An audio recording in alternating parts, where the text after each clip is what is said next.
Welcome to New Life Live with Stephen Arterburn. For 35 years, New Life has been transforming lives one at a time thanks to the giving hearts of you, our listeners. Our goal is to provide you with wisdom from God's Word to give you hope and help in life's hardest places. If you have a question you'd like to ask today, our phone lines are open.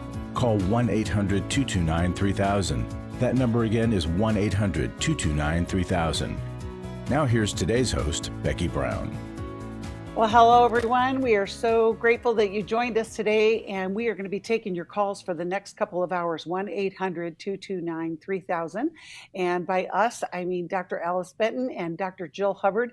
And, you know, we always love to hear the brilliance of our co-hosts. And today, you know, Alice, I just want to know what's on your mind. What do you got for us today? Well, Becky, it's a heavy topic because it's about miscarriage.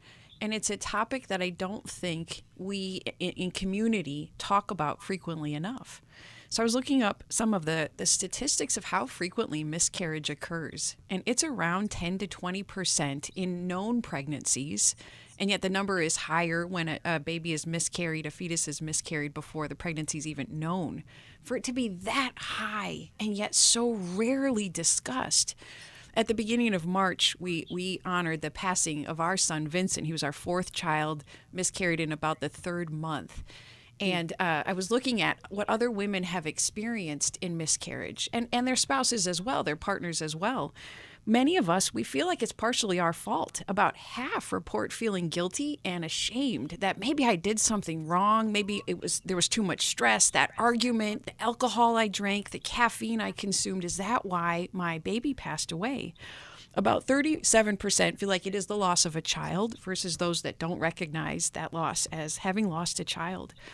And a couple of ways we can deal with miscarriage. We have to have the courage to talk about it with the right people who can be accepting and help us grieve.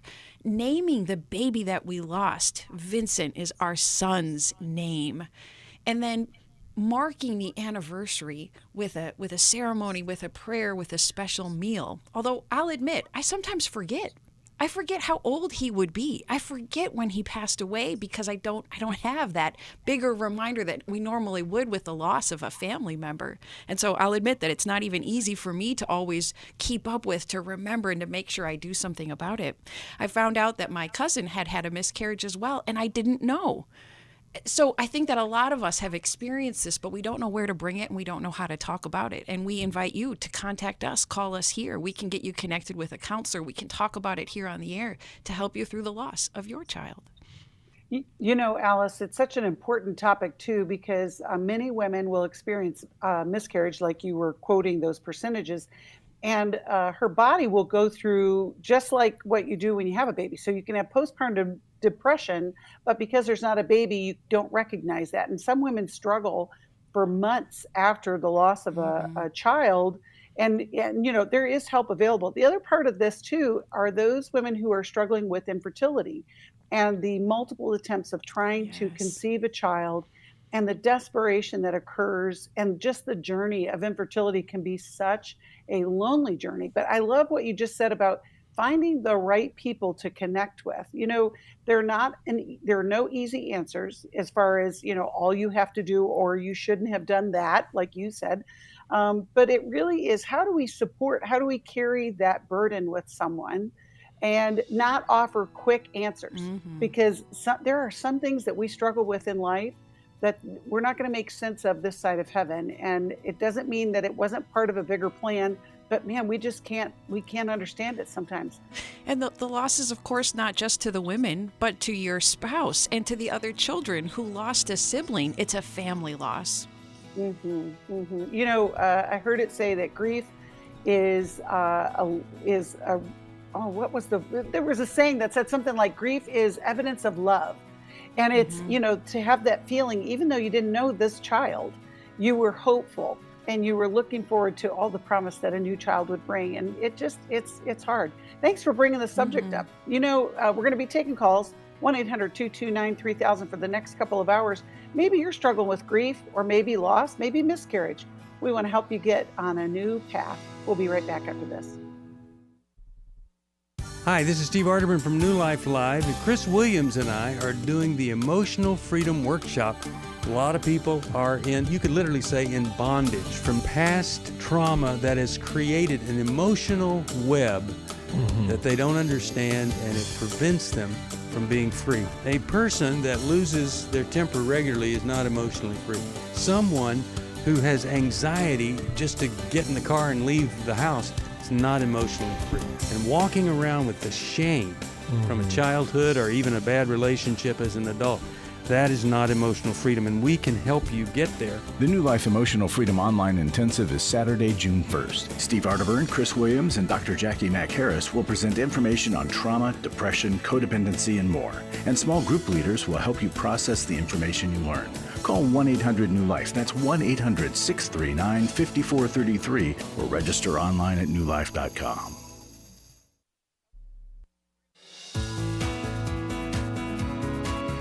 To find out more information about New Life or to order any of the resources mentioned on today's program, call 1-800-NEW-LIFE. Now back to New Life Live. I'm Steve Arterburn with a New Life Moment. You know, decision making is typically choosing between one thing and something else, but if you consider faith in Jesus Christ, well, that doesn't seem to be the case. For a follower of Christ, the issue isn't between one thing and another, but between one thing and everything else. Consider the issue of fear. Living without fear isn't an option, but knowing what to fear is. If we fear the Lord, we need fear nothing else. However, if we don't, we'll necessarily fear everything else. Well, the same is true of faith. We all have faith. The important issue is, what do we have faith in? If you trust God, you shouldn't need to trust anything else. If you don't trust God, you'll trust about everything else. Are you fearing and trusting everything else but God? For some help, why don't you visit us at newlife.com. I'm Stephen Arterburn, and thanks for listening to this New Life Moment. We always appreciate a word from Steve, and that is a powerful word. You know, we think about what do we have faith in and the things that cause us to worry and be fearful. We're just so glad to always hear from him because we all learn from him all the time. We're taking calls for the next couple of hours, 1-800-229-3000. We're going to go right into the calls. We're going to talk with John, who's calling us from Knoxville, Tennessee, and listens on WRJZ. Hi, John. Thanks for calling. How can we help you today? Hello. Hello. I can't believe I'm first. Yay! You win, John. Yeah. And I'm a long-time listener. I've listened since probably back in the 90s when it was like Arterburn, Townsend, and Cloud. And so first time I've ever called, though. Oh, great. Well, we're so glad that you called today. Yeah. Thanks. So I'm calling about my mom. She's 67 years old, and she just basically she doesn't get out to use the restroom, and then she goes back to bed.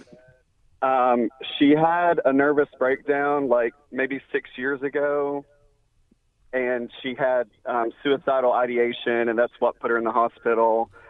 And she did the kind of the stuff that she was told to do. Like, they got her medications balanced out in the hospital, and she did the in hospital stuff that they told her to do. And then she did some therapy, but very little, like once she got out. But now she just doesn't engage at all. And she's had some other trauma, like my father was diagnosed with Parkinson's disease, and so he has a lot of mobility issues. But what is ironic is that he often is like going to town to get her food, to provide meals for her, when she's physically capable of getting up things, but emotionally, mentally, she's not.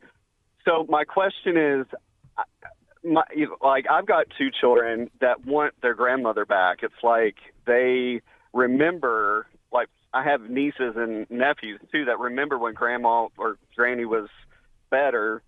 Now she's always dealt with depression, even when I was a child, me and my sister. And I guess it kind of culminated with the nervous breakdown.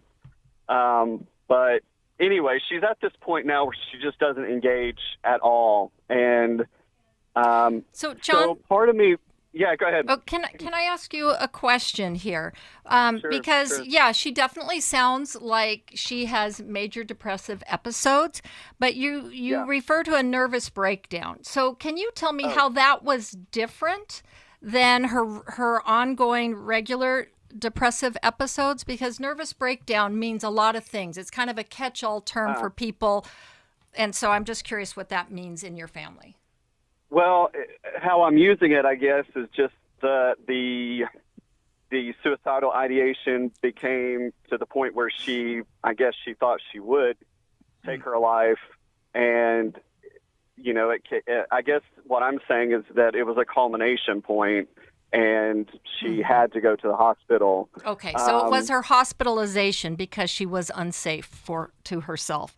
And so the depression had spiraled down. Okay. Correct. Yeah, Okay. yeah. And John, when you ask your mom to return to treatment or to engage more with you and the kids, the grandkids, what's her response? Yeah. She's very, very defensive. Like, she says stuff like, I'm fine, you know, or I'm okay and I don't need to go back. But even when she would go, she wouldn't talk to the therapist. She would just sit there and not really even engage. And I do. I say, Mom, I think you need to go back to see your therapist. And it's not something that she's willing to do.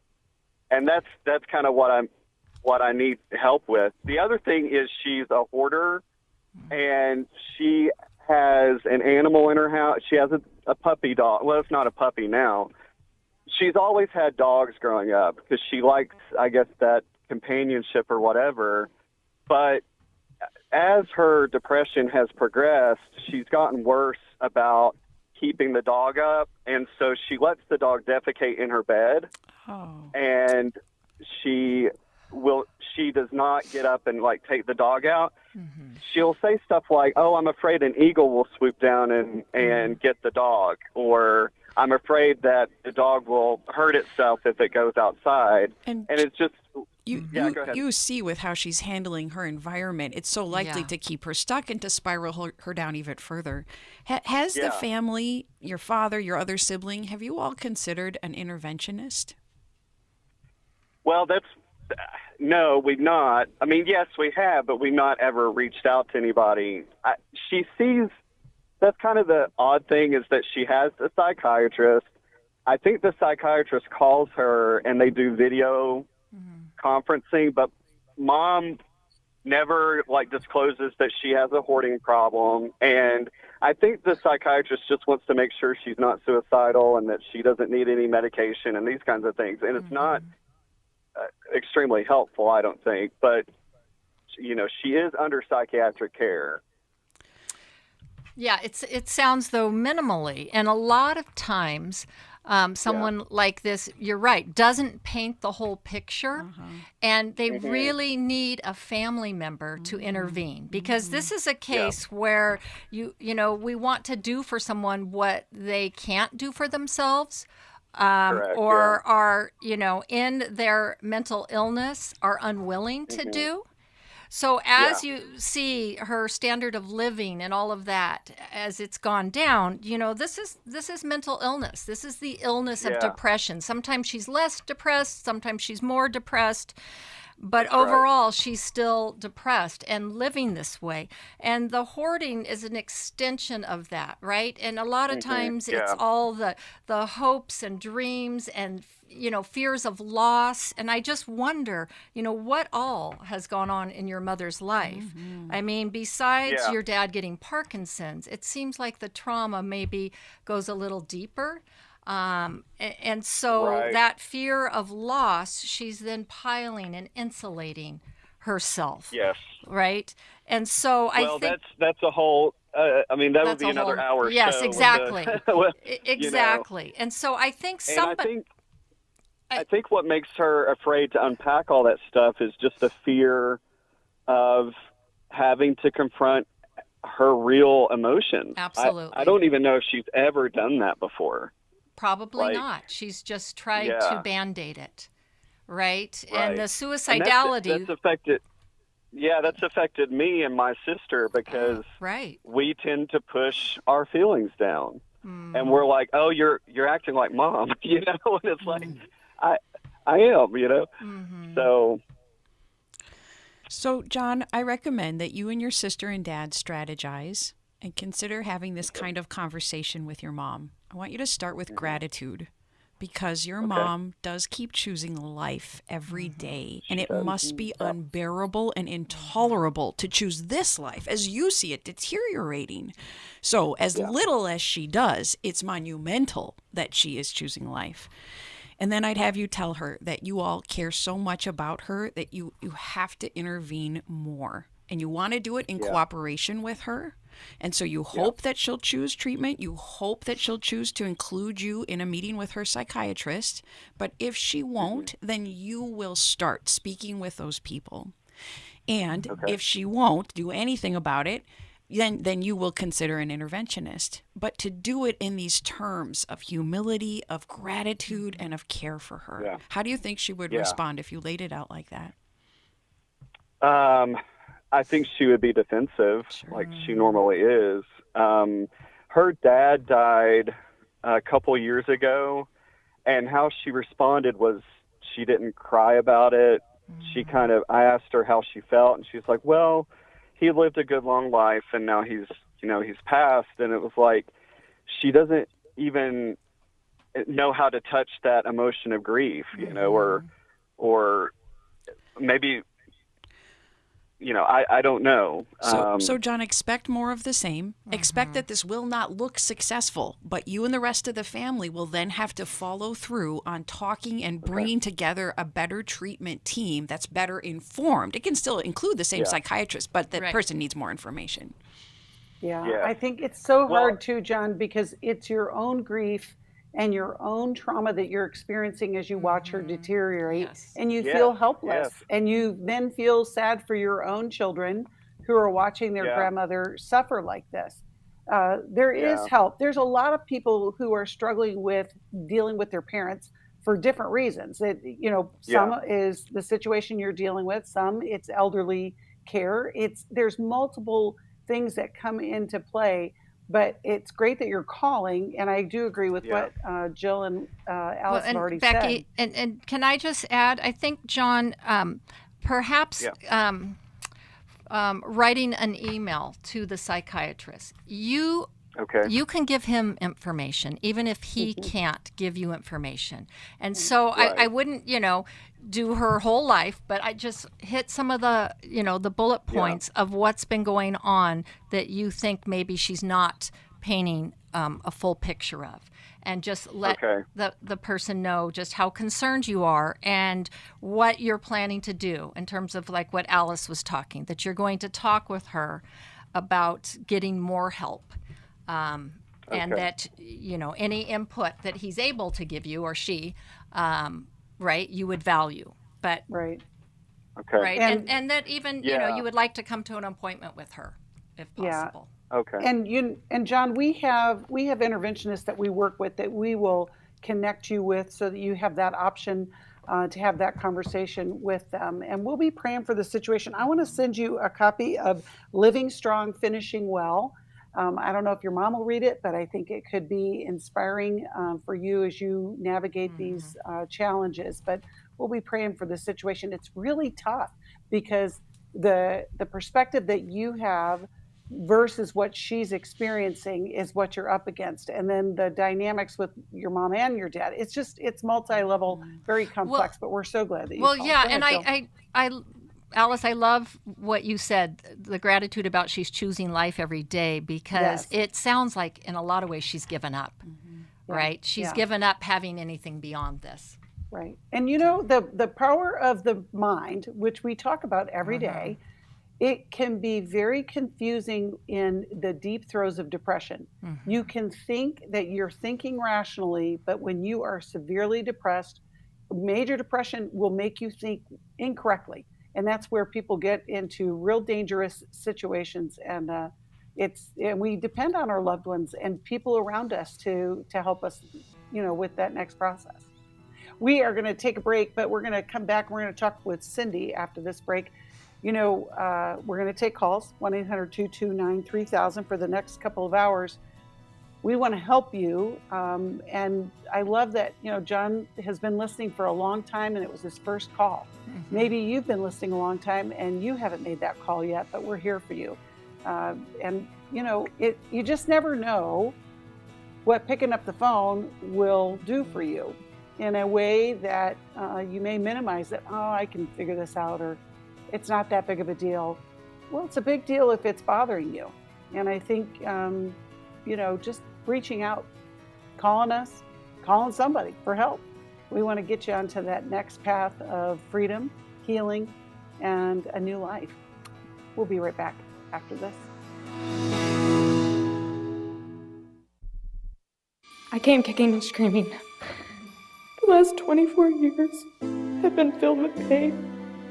I was violently molested and raped from the age of 6 to 13. It has changed everything in my life. This weekend for me has been life-altering. I have realized that God does love me, that this is my story, and that's okay for the first time in a long time. This is Steve Arterburn, and this is the story of a new life. She came kicking and screaming and now has a changed life. You can be part of offering hope to others as you step out in faith by donating to New Life Ministry. To make your tax-deductible gift, visit newlife.com and click Donate. Call 1-800-NEW-LIFE or text NLM to 28950. That's NLM to 28950. I've been listening to New Life for many years, gone to a few workshops.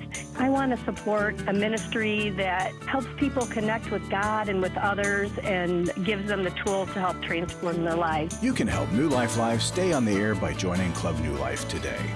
When you sign up to support us monthly through Club New Life, we'll send you the new member thank you gift of all 8 100-day devotionals, including 100 Days of Healing, 100 Days from Freedom from Shame, and 100 Days of Freedom from Anger.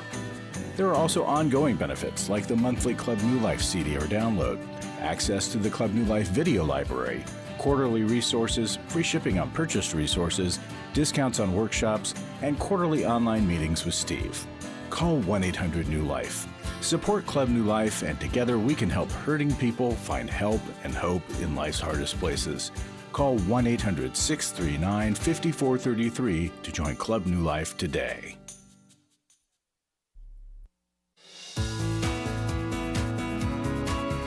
We'd love to hear from you. If you have a question or a comment, call toll-free 1-800-229-3000. Now back to New Life Live. Welcome back. In case you hadn't heard, we have a matching gift campaign going on, and that means that your gift will be doubled. We had a group of donors who said, we want to establish a seed to start a matching gift, and it's at $400,000. Isn't that amazing? It's really amazing. And so for every gift that you give up to that $400,000, it will be doubled. And we want to meet that match, because it will make a difference in the lives of so many people. Everything that we do depends on your giving, and it makes a difference. We hear about it every day. So if you want to be participating in this match, I want you to go to newlife.com, click donate, or you can text the word match to 28950. And of course, you can always call us at 1-800-NEW-LIFE. And Becky, it will be a difference maker. Go ahead, Alice. Your donations, folks, they keep us on the air. It shocked me to learn how incredibly expensive it is for New Life to be on the air. And so any amount that you can give, especially if you listened for a long time, as I did, and it was my free therapy that I was receiving, please, any small gift can help us. Any big gift can also help us to stay on the air. That's great. Okay, so now we're going to go back to the calls. We're going to talk with Cindy, who's calling us from Laredo, Texas, and listens on Sirius XM. Hello, Cindy. Thanks for calling. How can we help you today? Hello. I'm just calling because I last year, me and my husband have had a hard time, having a baby, right? We've been married for 24 years already, and in those 15 years we had a daughter. We were able to have a daughter. And then last year, I got pregnant, and I was so excited because, I mean, I've always had a hard time to conceive. And, it happened to be that I had a miscarriage. And so every time I think about it, I talk about it, like, it just hurts my heart. Like, I just want to heal from it, and I don't know how to do that. Like, every time I talk about it, I try to just I guess shut down, because I don't want to get so emotional like that about it. So it's just, how can I heal from this, get past from this. Being a pastor's wife, and so I always have to as a pastor, it can be lonely sometimes, because you just can't be so transparent with people in that sense. You got to be strong. You have to move forward. You have to be, that person that they can go to when they have problems, and you've got to have it all together.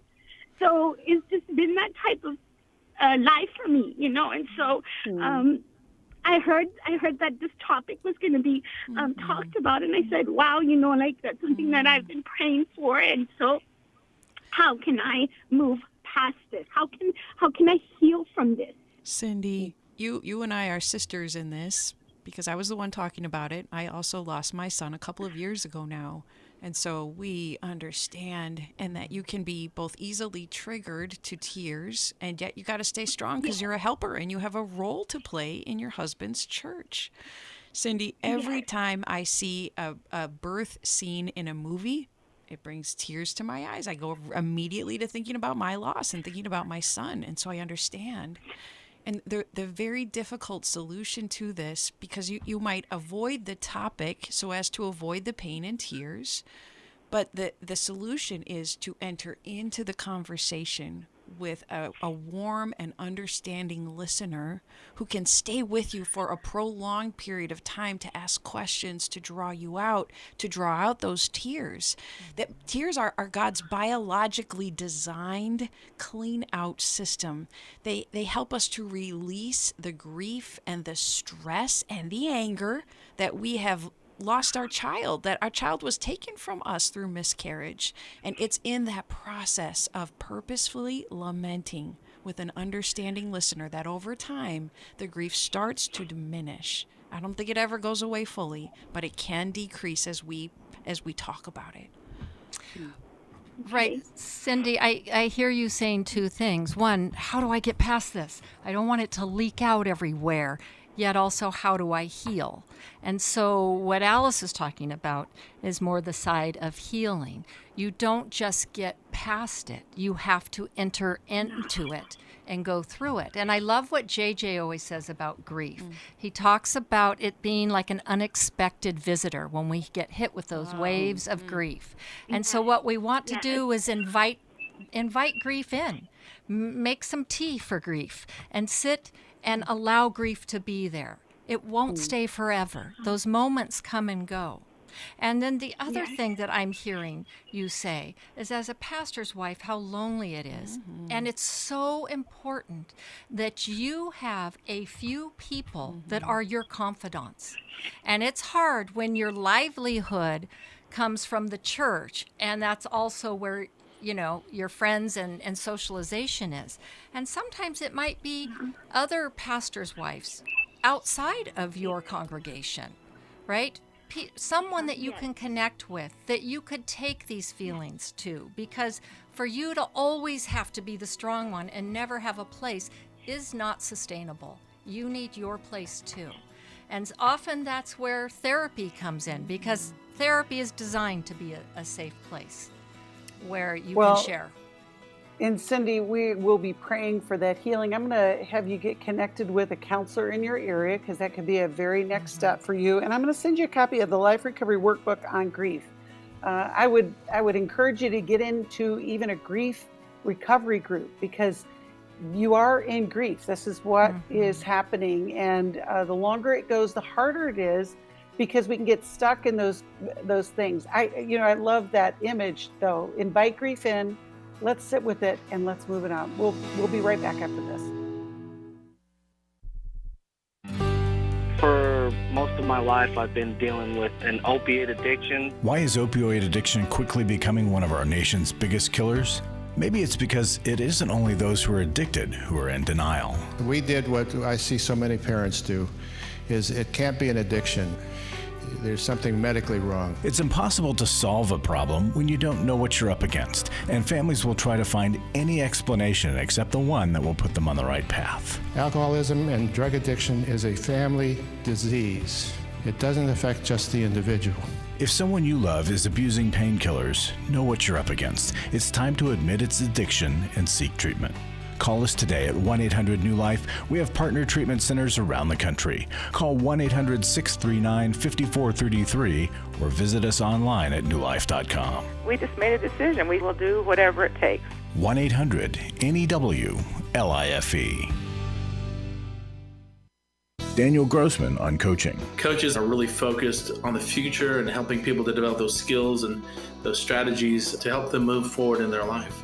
A coach really partners with you to focus on things like personal growth or health goals, spiritual growth, helping you develop in your career or possibly strengthening your relationships or maybe even breaking free from a negative pattern. If you need a coach for life, your career, relationships, your health and fitness, leadership, and more, call New Life today and ask about the New Life Coaching Network. Our coaches have been trained and screened with the same intensive process we use for our network counselors. Coaches use different techniques. Some like to use strategic questions and accountability, ultimately empowering you to take those next steps toward your goals. Take control of your life and take action to achieve your goals. Call 1-800-NEW-LIFE and talk to us about getting a New Life coach today. I really believe that everyone can use a coach in their corner. 1-800-NEW-LIFE.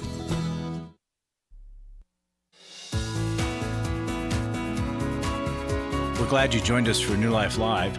To be a part of the program, call 1-800-229-3000. Now back to New Life Live. Welcome back. I am so excited to tell you about something. You know, Dr. John Townsend has been part of the program for many, many years, and we love John. And just last week, he was awarded, well, actually, the work that he's done at the Townsend Institute at Concordia University in Irvine, California, was named the #1 best online PhD in counseling of 2024 by Forbes magazine. So when you think about, I mean, I've said this to John face to face, that the fact that he started this program, and I know people who have gone through the program and it's really impacted their lives. And I just love that he has put together a program that it's KCREP accredited. And for those of us in the mental health field, that is significant. And yet it's accessible by so many people, and it's solidly Christian. And so we celebrate you today, Dr. John Townsend, and all of those who have made that decision to go into the helping field, because we need more of you. So I just wanted to celebrate John today. We're going to go back to the calls. Yeah, yay, John. We're going to go back to the calls, and we are going to talk with Beth, who's calling us from Littleton, New Hampshire, and she listens online. You can listen online as well. We're so glad that you called, Beth. How can we help you today? Hello. I don't know if I'm going to be able to get through this without a lot of tears, but I'll try. It's okay. I'm looking for some resources and counseling on how to heal and navigate your way through infidelity when it has been on both sides. Just to give a quick history, my husband and I have been married 50 years this past July, only by the grace of God, and I know that. So early in our marriage, it was 3 years we were married. He was in a relationship short term. I forgave him. We moved on. Had a couple kids, life happened. And 28 years ago, I was in a relationship, and my husband was in a relationship at the same time, only I ended up finding out about his. And at that point, I literally fell to my knees and cried out to Jesus, and that's when I got saved. Mm-hmm. So, needless to say, my relationship that I was in with this person came to an abrupt halt because I knew that I wanted my husband, I wanted our life together, I wanted our marriage, and unfortunately at that time he told me that he didn't love me. I believe he said he never did. I could be wrong, but he kept saying he did not love me. So at that point, I could not tell him what was going on in my world, and I literally stuffed that down the rest of our married life. And I knew that Jesus forgave me. I kept saying, how can I do this right now? How can I tell him this right now? Beth, it makes sense you didn't tell him then. Does he know now? Oh, that's why I'm calling. Mm-hmm. Yeah. How did he find out? Okay, I'm gonna tell you. A week ago yesterday, we watched a movie together, and the name of the movie was Trust. And it must have prompted him. In fact, that's what he said the next morning. He got up the next morning and very seriously came right out and just asked me, I need you to tell me. This is not going to be easy for either one of us right now, but I need you to tell me. And he asked me, and I told him the truth. I told him the truth. And so for this past week, we have been doing a lot of... and he got saved, by the way, 2 years after me. We moved away. We moved to Virginia, and he got saved. So this past week, we have been doing an awful lot of crying, scripture reading. He's had a million questions, which I said, go for it. I deserve this pain that I'm feeling, but I feel like I have hurt him so bad, and it's killing me that I hurt him from keeping this from him for so long. Beth, it's just devastating that it's come out in this way, and yet I'm so proud of you that you told the truth when he asked you. How can we help you now when it just seems like such a mess, and yet the truth has been revealed? How can we help you? That's what I'm looking for, any resources book-wise, and also he is more than willing. We both are. We know that in order, thank God we have Jesus, but we feel like we need to go to counseling to really try to heal from this and navigate our way through. And, we believe that he says he's forgiven me. We believe our best years are to come, because he said over the years he has wondered but has wanted to ask but afraid to ask. He didn't want to know, but he wanted to know. And I've had many times where I've cried out to Jesus and thanked him for forgiving me. So we've both been living with this, that now we're both free from it. And Beth, your decision to reveal the truth, we know that it brings healing if a spouse will confess versus it being discovered without you confessing. And so you're already taking the right healing steps in this past week. Your openness to his questions, that's absolutely necessary for the healing process. It's a very structured path that has been well developed of how to come from the discovery or the confession into that healing process from both sides of the infidelities, because both of your hearts have been broken by this. Right. And Beth, and I want to hear from Jill, but Beth, here's the other thing. The sadness and the overwhelm that you're feeling right now doesn't mean you did something wrong right now. It's part of the grieving process. But Jill, what would you offer to Beth in and this Becky, feeling? that's what I was going to first say to you, Beth.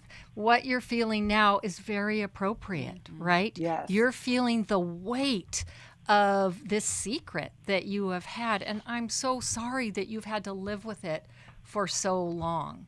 But some of it, you're talking about, there's relief, and there's also just the weight of really having to look at it, right? But it also says that your relationship is in a place. You guys have managed, even with this secret, to grow your relationship and to have some healing there, that you felt safe enough to finally confess to him. And you both will get through this, right? So allow the feelings to be there. You've had so many years of them being bottled up. And, taking it a day at a time with each other. If you guys could survive all of this, it sounds like neither one of you are going anywhere. And right now, as we're going into, we're in Holy Week right now. What a perfect time to take all of that you experienced and lay it at the foot of the cross, right? That's what we do. And we allow Jesus into those places, right? It's also a time where I think you can both look at, why did we each choose to deal with our relationship in this way, right? What was the hurt? Because this was acting out behavior that you both have done. It's avoidance of intimacy. It's going for an emotional hit. It's driven by things that in your marriage you guys couldn't face. And so you went outside the marriage. I don't know if it was just we were so young. I was 17 years old, and then 3 years later he left, and I did not grow up with a father in my life. And I don't know if it was the rejection that made me do what I did, which is there are no good reasons. But Beth, it is important to explore what influenced and what led to both of you doing this. And we have a couple of weekends that are the perfect fit for you two, which is Every Man's Battle coming up April 13th, Restore for You later on in July, and our Intimacy and Marriage weekend. And Worthy of Her Trust will be a map for both of you. How do you rebuild from here? Well, and Beth, I was thinking of Worthy of Her Trust, but Beth, I want to send you a copy of How We Love too, because you just said, you didn't have a father and you recognize some of these deficits, and really and truly, that's what we talk about at our Intimacy and Marriage, right? Understanding why do we do, but boy, we're going to be praying for your marriage, because your level of intimacy has just increased 100-fold because of the availability for both of you to be honest. We're so grateful that you called, Beth. We'll be right back. We all face days where life throws us a curveball and our routines or plans get disrupted. Things we wanted to do are forced to take a backseat to the unexpected demands of the day. If you normally listen to New Life Live on a radio station, well, you might not be able to that day. And on these hectic days when you're feeling stressed or frazzled, hearing the sound of counsel given on New Life Live is just what you need to navigate the unexpected things of life. Every time I'm troubled or I have a problem, I'll cut on New Life, and there's always something that is said that is helpful to me. By listening, I have learned more than I can ever express about how God wants me to live. Download the New Life app for the easiest way to listen wherever you are and at a time that's convenient for you, or watch the show on our YouTube channel. You can even subscribe to our podcast from your favorite podcast provider. You never have to miss a day of New Life. Wherever you are, we are.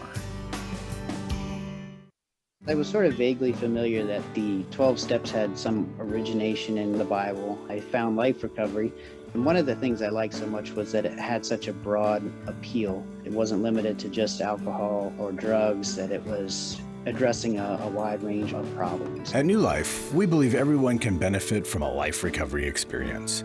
There are life recovery groups all over the country. They take place online, in conference calls, and in person. And if there isn't one in your area, we can help you start one. We have startup materials, leaders' guides, CDs, Bibles, and more, all with discounts available for groups. Call us at 1-800-NEW-LIFE and ask for Terry Ward. The 12 Steps have long been a great help to people in recovery because much of the 12 Steps' power comes from the fact that they capture principles clearly revealed in the Bible. The 12 Steps is really a pattern for all of us as Christians. Call 1-800-NEW-LIFE. That's 1-800-639-5433.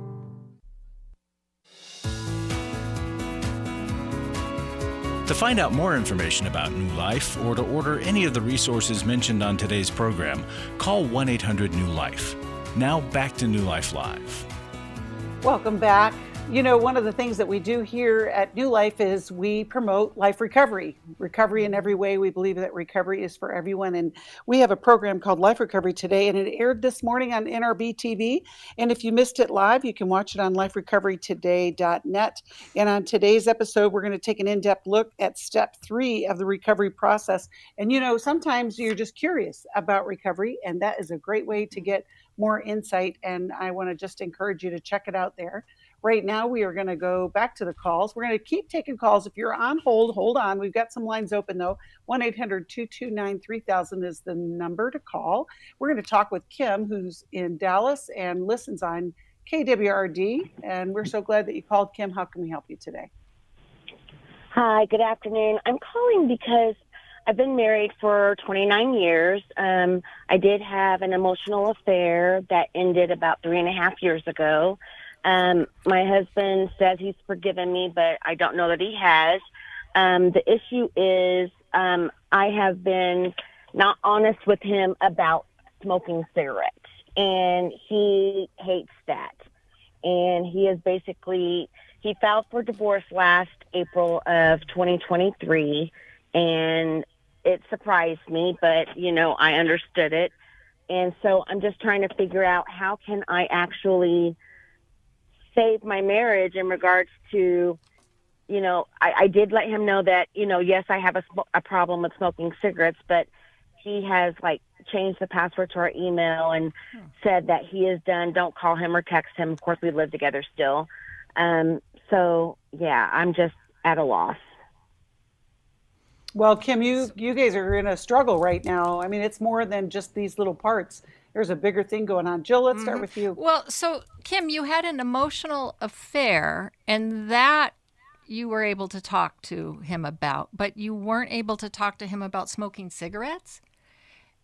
Right. He says that, you know, I've been lying to him about it. He knew it, and, you know, Jesus told him he'd always find out, and yeah. Yeah, well, and here's the thing. People who smoke cigarettes, everybody knows. Because you can't hide, especially if it's cigarettes. If you're vaping or something like that's a little different. But cigarettes, it's on your skin, it's in your clothes, it's on your hair, right? So right. You can't really hide that. But I think what you hiding something like that he could easily detect, having had the emotional affair, right? It's a breach of trust.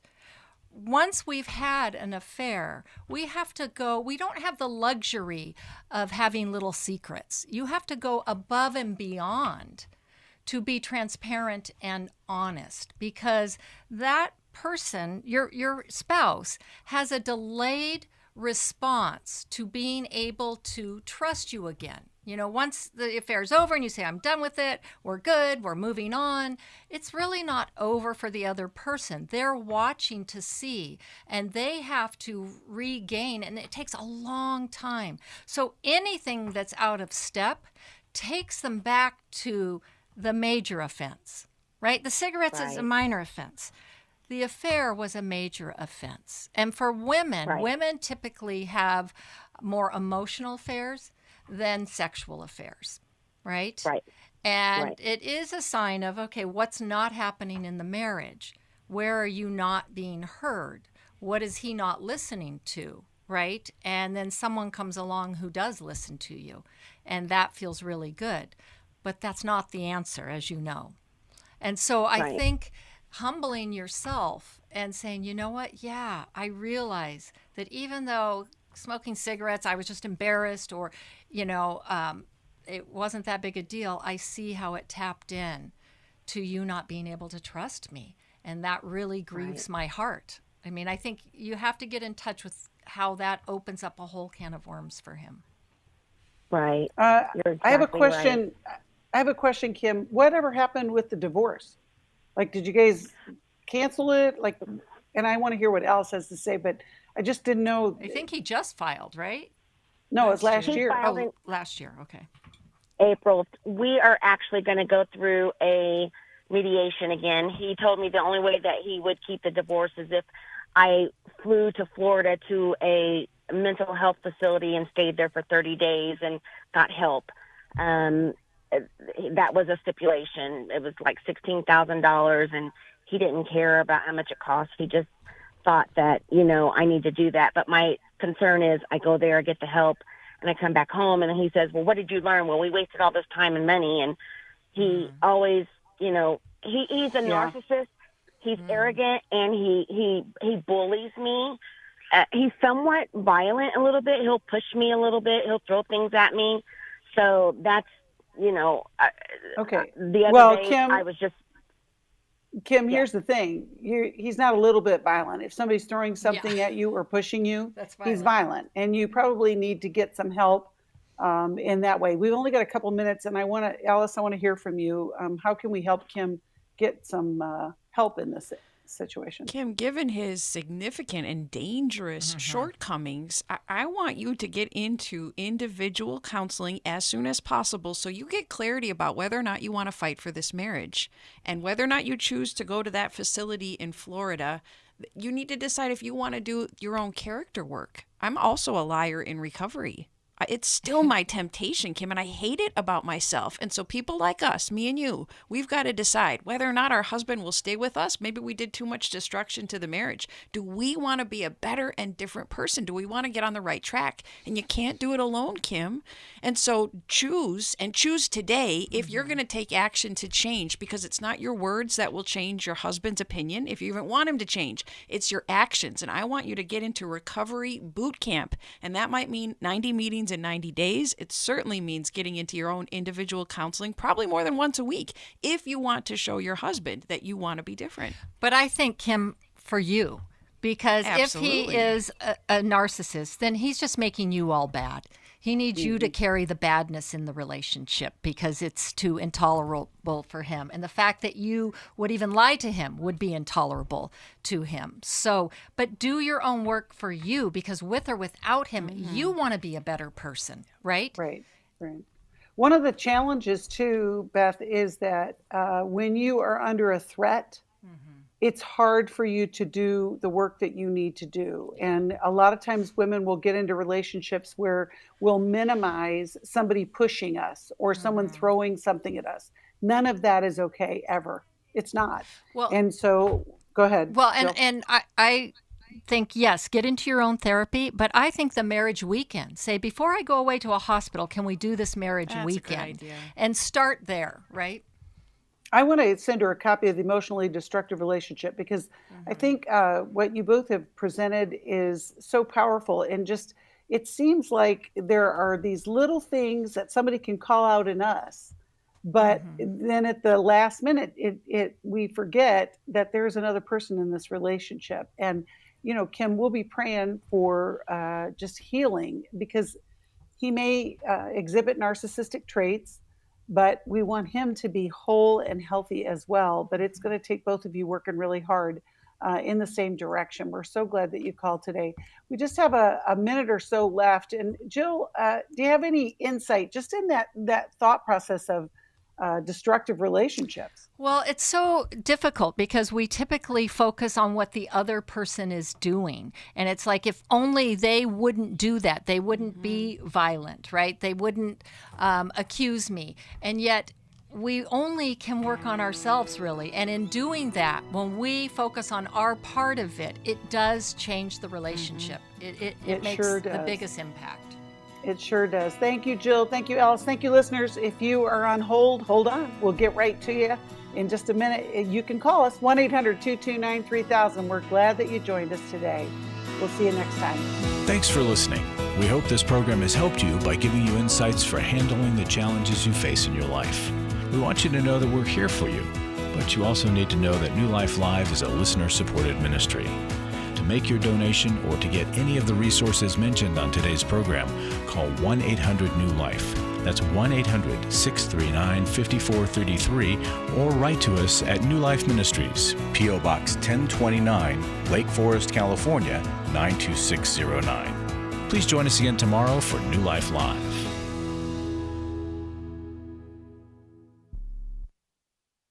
Thanks for watching today. We love helping people. I hope you sense that.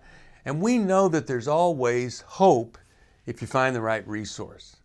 Now, if something we've said to somebody else applies to you, that's fantastic. That's what we're hoping for. But also, if you want to join us directly, you can call 1-800-229-3000 between 1 and 3 Eastern Time, Monday, Tuesday, and Wednesday. Those are the best times to get through. And while you're here on YouTube, check out these other videos that we've done to help people see where they could grow or a different path to take. And if you do that, would you give us a thumbs up on the video, and please subscribe to this channel. There are many ways that we can help you outside of the radio program, and it's very hard for some to pick up a phone and dial 1-800-NEW-LIFE. But when you do, we put you in touch with somebody who cares about you, knows all the resources out there, and they're going to find the best for you. There is no reason to struggle alone. I hope to see you tomorrow. Hope you'll invite somebody else to come and join that maybe needs just a little bit of help along the way. I'll see you next time.